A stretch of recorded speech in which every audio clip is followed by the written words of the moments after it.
At Inside the Art House, we love discovering bold new voices and emerging filmmakers. But there's something uniquely rewarding about revisiting a classic. Whether it's an old favorite or a legendary film you've always meant to watch, seeing these films on the big screen in a real movie theater is the way they were meant to be experienced. Repertory cinema in the U.S. has faced its share of challenges, from the rise of home video and streaming to rising urban real estate costs. Many iconic rep theaters have closed. But in recent years, there has been a revival of interest in classic and cult films shown theatrically in new restorations and 35mm prints. One of the most influential figures in this movement is Bruce Goldstein, longtime repertory programmer at Film Forum in New York City and founder of Rialto Pictures. For over 50 years, Bruce has been a champion of film history, curating, restoring, and re-releasing cinematic landmarks. We sat down with Bruce Goldstein in New York to talk about the past, present, and future of repertory film programming in the U.S. and how he's shaped what American audiences get to see on the big screen. Join us on Inside the Art House, starting now.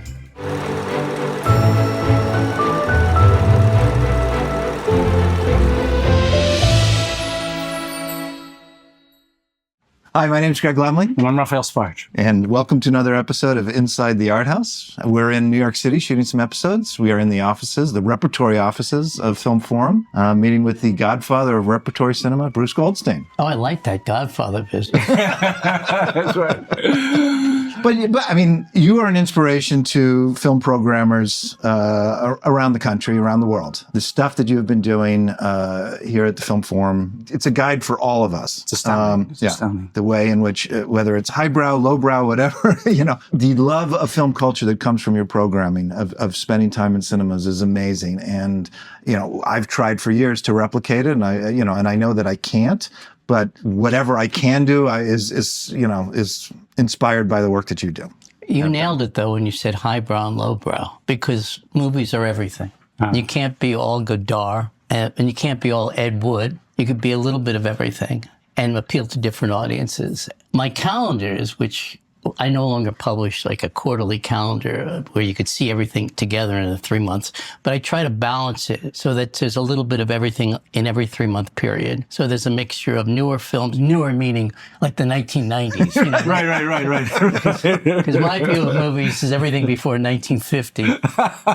But I have to, roll with the times. Younger people now think the 2000s is old movies, so you have to be aware of that. I still play a lot of silent movies. I also do a children's series on Sunday mornings, and I tried to introduce classics. My idea of classics, though, the films I grew up with, a lot of them, and I'm trying to share that passion that I had growing up, and like the Marx Brothers and Buster Keaton, and they still speak to young audiences today. I mean, I grew up in New York. I went to the Thalia, and I remember the New York. I was at the Thalia. And I understand you were a programmer there as well. Well, programmer is a kind of a loose term, right? It's sort of like spaghetti against the wall. We would say, "Hey, should we play this?" Yeah, why not? Yeah, there's a print. Yeah, let's play that. There wasn't really that much programming at the Thalia because we just changed the bill every day, and it was what we could get. And the owner, Richard Schwartz, refused to pay percentage. Right. Everything was a flat. So we wound up being like this movie theater of we kind of introduced film noir as a concept because we can get all these cheap thrillers from the 40s for a flat. But Richard would pay $250 at $350 flat, and Mike would say, "Richard, you just paid 75% film rental because..." But it's flat. That's right. You're keeping all the profit. Right. Take us back to this pre-VHS era. Oh, my God. Do you consider that like the golden age of repertory cinema? Well, when I was growing up, I have to tell everyone that I did not go to film school. I did not go to NYU to do film studies. My cinema tech was New York Television, channels 2, 4, 5, 7, 9, 11. Yes, which all $1 million movie. $1 million movie, which would play the same movie all week, 3 times a day. So you would memorize these movies. Citizen Kane, the Astaire Rogers movies. People would... The James Cagney movies, right. They were on Channel 5. Oh, they were? Channel 5, which had Cagney, all the Warner Brothers films. But they would play them in the middle of the night. And I was going to school, so I would wake up in the middle of the night, sneak into the living room and watch it with the sound really down. And then the next day at school, I would look, But this is where I learned about old movies, and also because my father worked in the business. Well, he worked in the art department of Columbia Pictures, so he knew everything about old movies. We'd be watching movies. He says, "See, that's Ned Sparks, a character actor." "How do you know that?" Well, now it's like that with my daughter. When we're watching a movie, you know, I know everything, all the actors and everything. Right. By seeing these movies on TV, sometimes they were mangled, these movies. Not always. You're too young, Raphael, to remember Channel 4, WNBC, had a 4:30 movie. I think Channel 7 had a 4:30 movie as well. And it was from 4:30 to 4:30 to 6. And they would play. So it had to fit that spot. It had to fit that spot with commercials. So a 90-minute film. So they would, no, we're talking more like 120-minute Right, films. exactly. So they had, I remember the worst example was they showed Silk Stockings with Fred Astaire and Sid Charisse, a remake of Ninotchka, crammed into 90 minutes. To do that, they took all the musical numbers out. Oh my God. So I knew, and also, Well, you can't understand the plot without the dialogue. I was aware that we weren't really seeing all the movies. You could tell, and some of the Marx Brothers movies were kind of choppy sometimes. So that's what interested me in going to repertory theaters, what we used to call revival theaters, particularly the New Yorker and the Thalia, which were both in the same Upper West Side corridor. I used to go to the New Yorker too all the time. And then Rocky Horror You're too Picture young for this, aren't you? I don't know. I lived on the Upper West Side for years, so the New Yorker and the Thalia were places that I went. I remember going from the New Yorker to the Thalia, walking that corridor between 88th and 95th Street, and it was like Runyon Land, all these characters, and it was a little scary to me. It was edgy, yeah, for sure. And then the 8th Street Playhouse was another one. The 8th Street Playhouse was a great place. They had the first big 3D festival, I remember. And then there was the Elgin, which is now the Joyce Dance Theater. Right. Which was on 20th and 8th Avenue. And the Elgin had a permanent cloud of pot smoke hovering over the audience. You didn't need to bring a joint. You just went in. You got the contact high. I feel that's why El Topo was able to play there for 2 years. Because when they reissued El Topo, years later, they didn't have that cloud of pot smoke, and it was a bomb. So how did this all come about, though? I mean, because there were tons of revival theaters, repertory theaters, whatever you want to call them. You certainly saw them in the 70s, again, in that pre-VHS era. I could tell you how it came about in New York. Okay. And I believe I had a kind of a argument, not an argument, but a friendly debate with a woman in London who ran the Everyman Cinema, and she claimed it was the oldest repertory theater in the world. And I said the Thalia is. The Thalia opened in around 1932 as kind of a jewel box, a little art house, catering to the melting pot that was the Upper West Side. So they showed a lot of Russian films and French films, and Russian, French, maybe some Italian opera films, dance films, very arty stuff. You know, the big names, the big stars of the Thalia in the 30s were people like Harry Bauer and Louis Jouvet, these French stars, and Rameau, who are almost forgotten today. But then when World War II came, the new films from Europe stopped coming. Right. And that's when Martin, Lewis, who owned the Thalia, decided to bring back old films. And around 1942, people were coming to the old films, and it was doing better than when it was a first-run art house. And they kept that going till the Lewises gave it up in the late 70s. Right. It's a family business, Laemmle Theaters. So at some level, I do what I do because of who my father was. But when I went off to college, I was studying marine biology. And that's why you're in Monterey. And if I'd gone to a college, where there wasn't an art house in town, I might be on a Russian fishing trawler today, counting how many salmon they're catching or whatever. But I went to Berkeley, and my father arranged for me to get a pass to the UC Theater, which was Landmark's Calendar House, and that became my film school. I'd do my work during the day, get it done, and then I'd just go see double features at night. And that was a great theater, the UC Berkeley. But in San Francisco had a great movie scene. I was living in San Francisco in the 70s. So we would go to, there was the Castro, of course, with Mel Novikov. Yes. double features. Oregon comes out every night. The Santos Cedar. There was one in the financial district that only played 35 millimeter. I forgot what that was called. There was theaters on Market Street, also at the grindhouses, like 42nd Street. There was one that had the Wheel of Fortune every night, left over from the 30s. The manager would come on and they would have this raffle. You'd see a double feature of Fat City and something else, you know. It was golden years. Yeah. You know. So what killed that? Well, video. When home video came in, all the repertory theaters started dying, and everyone attributed it to home video. I said, it's not home video. I said, it's real estate. It's real estate. It's real estate. These places that were, you know, like the Thalia on up 95th Street, no one wanted to rent it. Suddenly, that was gentrified neighborhood. And they kicked him out. Dan Talbot sold his properties. You know, he wasn't a dummy. So, you know. And the A Street as well, of course, that was a real estate thing. Right. It's the same way you know, I think, right? Everything. They're all Right. gone. So there were all these movie theaters that were built in the 20s and 30s. And then all of a sudden, post-war, everybody leaves. The city goes out to the suburbs. The only These theater movie theaters left are available for people to, you know, come in and start doing repertory revival programming. Right. Well, the only theater that still survives from when I was going to movies as a kid, like a teenager, is MoMA's Titus One. It's the same exact theater that I went to when I was a kid. There are some movie theaters, structures left in New York. The property's still there, yeah.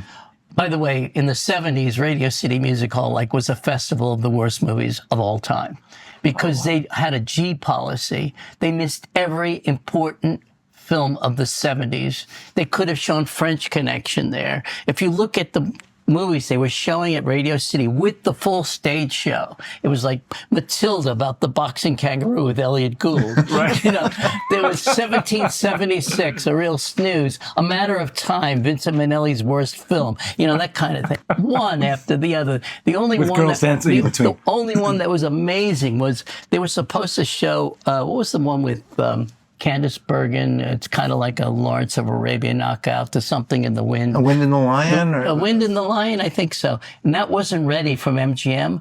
So at the last minute, they put in revivals, Singing in the Rain, Dr. Zhivago, 2001, and they killed it. With the Rockettes. And I saw Singing in the Rain with 6,000 people and the and they're all singing and the full stage show. It was one of the great movie memories of my life. Yeah. Yeah. I decided that everything I did at Film Forum would be an event or a new print or something like that. So it wouldn't be like the Thalia where you didn't know what you were getting every day. Now, when you're doing a festival, especially in the early days, you got what you could get. Right. And it was 35 millimeter. Now we have so many more options with digital, and between digital and 35, there's very little we can't get, especially from Hollywood, unlike in the early days where I had to rely a lot on collectors. But the first series I did at Film Forum to really put it on the map, and it clicked immediately, was called Bigger Than Life Movies in Scope. It was a festival of CinemaScope. Oh, wow. Because there wasn't such a thing as letterboxing yet. And I believe that festival generated so much press that the conversation about letterboxing started because of that series.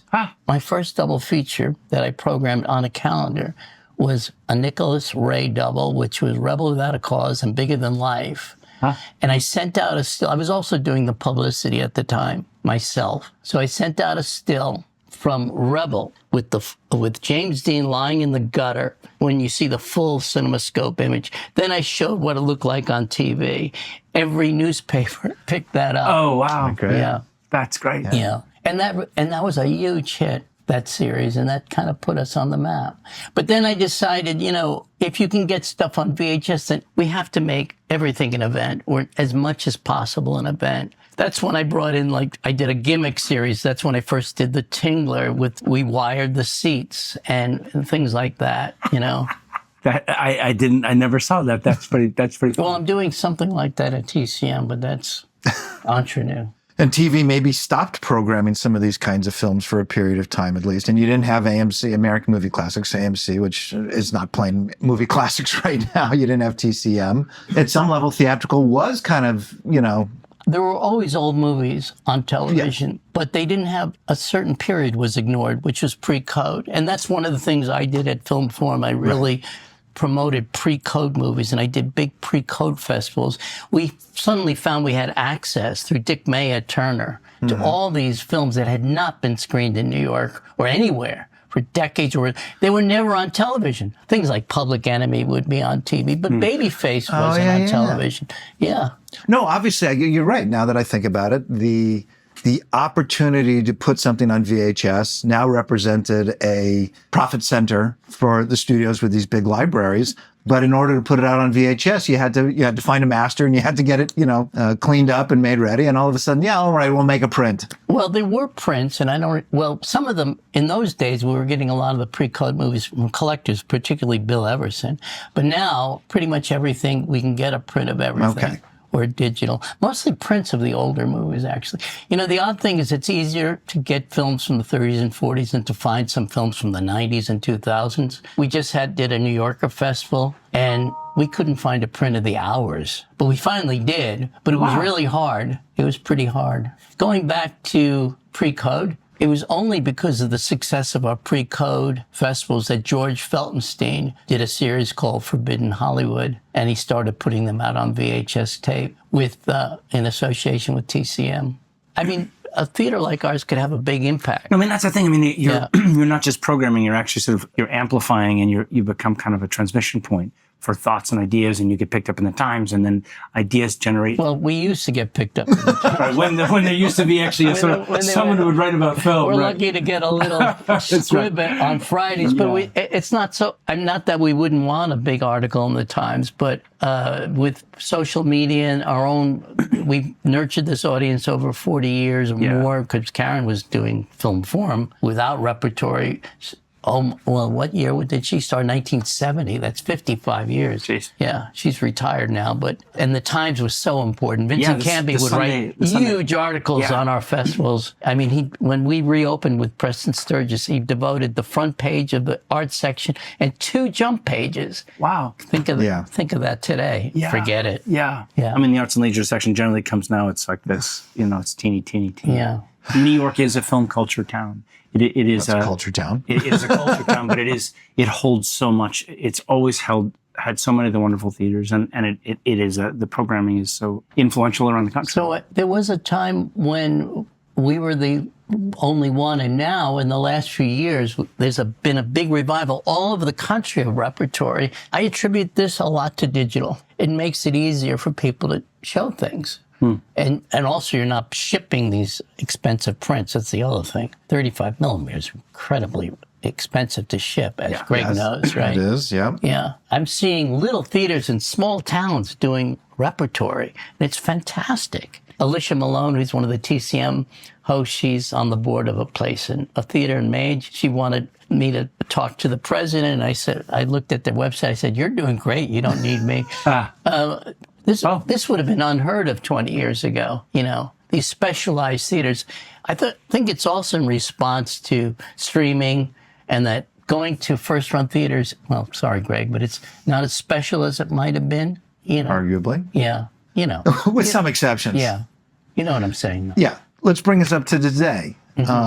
And the programming, the formats have changed in many ways, how you're programming stuff, how you're handling reissues. Well, we're still handling reissues at Film Forum the same way. I'm doing new restorations for a week or 2.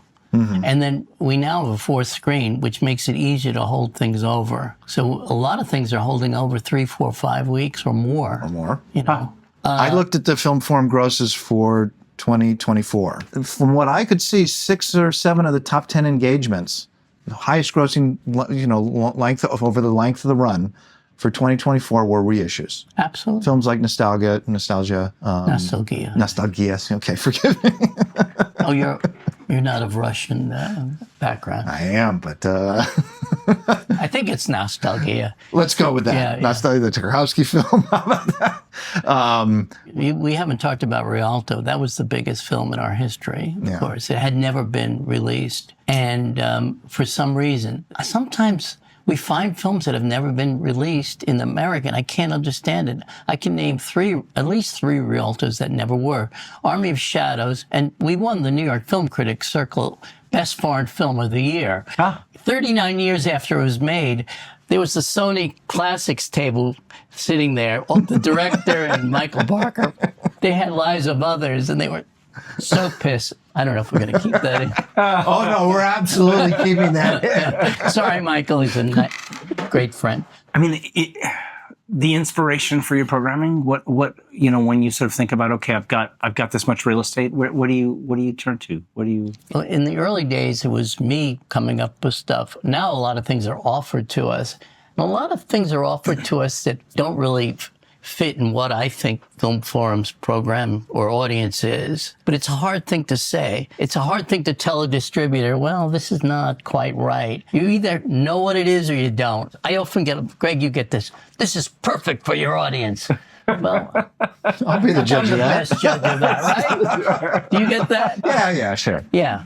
I won't use his name. A friend of mine used to say, this is going to make you so much money. First of all, it's not making me a penny at Film Forum. I'm working for a nonprofit. Rialto is a different thing, which, it's not a... Yeah. But so people are coming and basically insisting that you screen their film. But when you're looking for... I get these... There's so many repertory distributors now, but they're picking up little films that really can't really sustain a week or two as a run. And it's sometimes I'm wrong. I've done a few I did one with Strand, which I was a little skeptical of, and it did really well. I pretty much have a good instinct what will fly. Are you ever working with publishers? Like someone's coming out with a new... time. Okay, so sometimes a book, a reappraisal of a director or something. I work a lot with Canop, and publishers come to me, but we do special events around them. For example, we're showing Played as It Lays this week, which has never streamed. It's never been on video, and Universal just restored it. And there's a great demand to see it. It may not be a perfect adaptation of Joan Didion's book, but it's a film people want to see. So, okay, that's just serendipitous. That's not, but sometimes, you're aware of a book coming out, and let's say, this book's coming out, there's going to be some focus on this filmmaker or this Yeah, we do this subject. all the time. Yeah. I mean, sometimes we could do a series around it, but often we do a special event. As a kid, I used to buy all the film books. Now I don't have to. They send them to me. So, like, here's one. This is a new book by Richard Bernstein, who used to be a Times writer, a book on the jazz singer. And we're going to do an event around this with the president of the Tenement Museum is going to be that's exciting. the moderator. So this is the kind of thing, and I'll do this, because there's an audience for that. Oh, 100%. Yeah. 100%. I mean, obviously COVID affected everything. Here we are now around the 5th anniversary of COVID.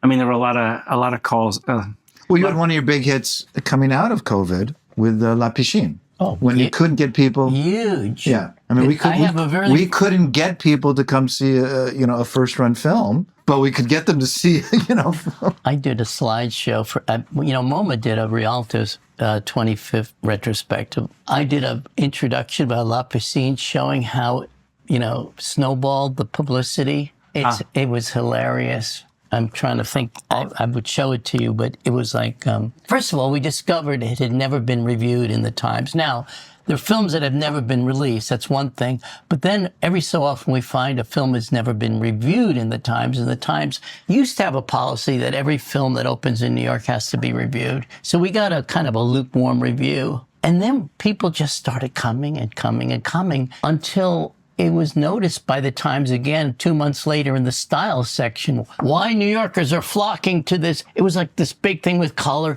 And because of that, the Times of London did a piece on why New Yorkers are flocking. And because of that, Le Figaro in Paris did a piece. Wow. And then French Public Radio interviewed me. It was really a great phenomenon. That's fantastic. Yeah. So you mentioned Rialto Pictures, 25 years. Yeah. How did that start up? It started up because as a programmer, I couldn't get the movies I wanted. I mean, there's certain movies I wanted. And I think the first one was Contempt, because the only prints of Contempt at the time were faded to nothing and scratchy and beaten up. The kinds of prints we used to see in repertory theaters all the time, And so the only way to get a new print was to get the rights. And that's how we did it. And we made right? And it was a blockbuster. And then our second one, Knights of Cabiria, was a blockbuster. We had a lot of big hits early on. We still have the big hits every so often. Not the way it was, because we don't have the markets for them anymore. You know, we don't have theaters in other cities that will do runs. San Francisco, Chicago, Boston, even LA only.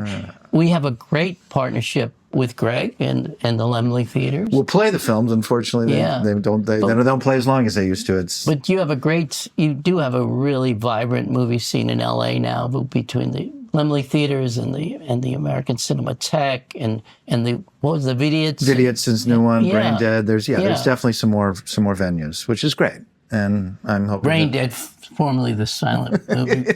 What was it called? It was called the Silent Movie Theater. Yeah, which I loved. And I never. San Francisco's just that's terrible, and that's sad. I'm gonna have to do an episode on what happened there. But that's also real estate. I mean, know. at the end of the day, and some issues with where people are living, and you know how communities have changed post COVID. Sure. I think, look, you know, ultimately all these markets are going to come back around, but these things take time. Well, that's what I was asking about the COVID thing. I mean, in terms of, it seems like there's obviously the revivals are bringing people in, and obviously Film Forum is doing well. I mean, you're doing well. I mean, obviously it's still, there's room to grow, but I guess what's your sense of it, I guess, in terms of where it's moving? Well, you know, we used to skew older, but now it's kind of a mix. The faces I see at the theater are people who were there when I started the Repertory. They're so loyal. But now younger people are discovering the theater. And because we have such a diverse program, we get a little bit of everybody. And that's very healthy for a theater. When I've gone, seeing any range of films, I've seen a lot of young people as well. Yeah. But with the older movies now. Right. Because it's something totally new. You know, I mean, that's what Repertory is. It means repeat. But you have to understand that some of the older movie buff says, well, that's kind of common, but it's common to you. But younger people, it's new for young people. 100%. You know. 100%. And look, I believe that just because you've seen something, you stream something, doesn't mean that you don't want to see it in a theater. In fact, it may actually whet your appetite to see it in a movie theater. Well, that's what happened to us. Yeah, that's exactly what happened to us. But then we discovered something more. We discovered, oh my God, this is a 35 millimeter. It looks amazing. And it feels like, I remember stepping into the New Yorker for the first time to see Gold Diggers of 1935 and 33 in 35 millimeter. Dan kept the theater very, very dark. I've later learned this is to keep maintenance costs down. Saving the electricity. They had little. No, you don't have to pay. You don't have to repair that tear. They won't even see the curtain. They had these sconces with amber lights. They were like fireflies lighting the theater. And I felt like I was stepping into the 1930s. It was such a warm feeling to watch it in the theater. It was around the same time that Bonnie and Clyde came out, and it opens at a scene in a movie theater where they're watching Gold Diggers of 1933. So this was amazing feeling. And then Thalia had a whole different vibe, which is could be a whole book. Yeah.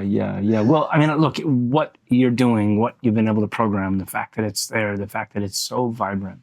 It's such as a New Yorker, it's thrilling. And obviously I have great affection for Laemmle Theaters in LA, and that's why we're here. But just the fact that Art House is there, it's where the most sort of the smartest, most interesting filmmaking is happening, and inspires us to kind of keep wanting to do it. You're talking about filmmaking in the city? Going to, as a filmmaker and as someone who works in this world, going to see films at the Film Forum or, at art houses, it is the kind of thing that kind of keeps me going. It sort of inspires me and makes me feel like, okay, I've got something, I'm holding on to something that feels important and I'm carrying it forward. I'm hearing that some of the younger directors went a lot to Film Forum. I think Sean Baker did. Mm-hmm. And big influence of his was Knights of Cabiria, which we re-released in 1999. He talks about it a lot in terms of, the influences of Anora, Knights of Cabiria. It's clear. It's absolutely clear. And we've nurtured a young, I have a couple of acolytes, they're in their 20s who know more about movies than I do now. Wow. Well, look, I think as art house operators, we love movies. Yeah. right? But we also love... we love new movies, but, we know that new movies are in many cases inspired by old movies, or just for us, we see something and it's like, oh, that reminds me of that thing. And then it's like, so to be able to share that with audiences by pointing out, connections between films is just a lot of fun. We love movies, but we also love showing movies. Sharing movies. Sharing movies, sharing it with the audience, being there with the full house. There are certain films, it's no surprise. For us, it's The Third Man. We can bring out The Third Man every year, and it's going to sell out. We have a couple like that, actually. Rafifi is another one. I mean, you have your hands in so many things. I mean, going back to what the offer that you got to be carte blanche to kind of do whatever you want, it's got to be pretty exciting because you've got so much that you're affecting so many different areas. It's exciting, but there's also a lot of administrative stuff. Yeah, of course. No, a lot of emails. But I have a lot of help now. I mean, Stephanie and Lindsay here in the office, and I don't book the films anymore. I mean, I talk to the distributors, but then Stephanie will... And I don't do the publicity anymore. I used to do it all. Mm-hmm. Yeah. Oversee it, the publicity, and the marketing. I'm still have a big hand in the marketing, though. Everything we put out about the films, I'm really in charge of that. Because I have a point of view. Right. And I know what the selling points are. I can't not... And your audience, who you're talking to. I know what the audience is, but you have to... When you're selling an old movie, you have to know what the selling point is. Yeah. And younger people may not. But they've learned, but I have so much experience in this field. I would say. Almost 50 years, over 50 years now. As young as I look, I mean. Yes. It doesn't look like that you've been doing this for 50 years, that's for sure. So. More than 50, actually 55, since I was 18. Incredible. Well, if you find something you love, you'll never work a day in your life. Right. Then why am I working so hard? Because you love it. That's why. Yeah. If they cut off Social Security, I don't know what I'm going to do. It's my money. That's right. I paid into this. Thank you for the Film Forum. Thank you for what you do. This is amazing to talk to you. Oh, really, thank you. Really cool. Really, that was fun. Yeah. I'm just warmed up, though. Well, then we'll come back. This was not exactly a Mike Wallace interview. I mean, the tough questions. Yes, no. It's really a celebration of what you do, which is extraordinary. Oh, thank you. Really wonderful. Thank you, Raphael. I got your name right, yes.